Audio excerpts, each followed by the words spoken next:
মারা যাবে এগুলা ইয়াতে, এই যে মশা ডিম গুলা। আচ্ছা, আমাদের হচ্ছে এটা তাহলে বলরামপুরের রানীগঞ্জ গুচ্ছগ্রাম, এখানে একটা ড্রেন বানায় রাখছে পানি নিষ্কাশনের জন্য। পুরা ড্রেনে একদম পানি জমে আছে, যেটা হচ্ছে মানে এডিসের উৎপাদনের একটা কারখানা বানায় রাখা হয়েছে আর কি। এখন কারণটা কি, কেন জমে আছে? কারণ এখানে হচ্ছে মাটি দিয়ে এটা আটকা রাখছে। কে আটকা রাখছে? এই পানিটা এখানে গিয়ে যেই খেতে পড়ে ওই ক্ষেতের মালিক নাকি, ওনার ফসল নষ্ট হইতেছে।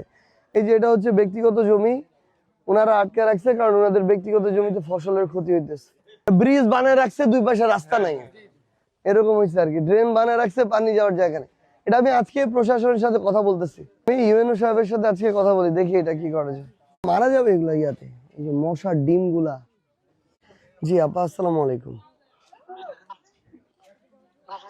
জি জি ভালো, আপনি ভালো আছেন? আমি আপনাকে হোয়াটসঅ্যাপে দিচ্ছি। আমি আসলে এই যে আমাদের আটোয়ারির বলরামপুর ইউনিয়নের রানীগঞ্জ একটা গুচ্ছগ্রাম আছে, এখানে 50টার মতো ঘর আছে। তো এটার পানি নিষ্কাশনের একটাই ড্রেন।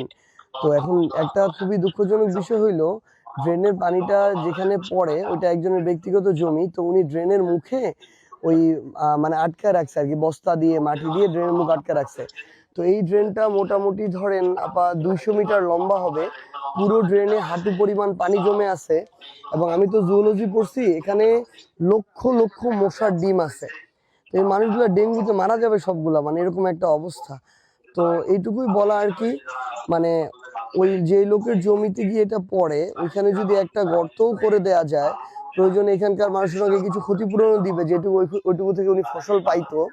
কিন্তু এরকম হলে এখানে সব মানুষ তো ডেঙ্গুতে মারা যাবে, হাজার হাজার মশা।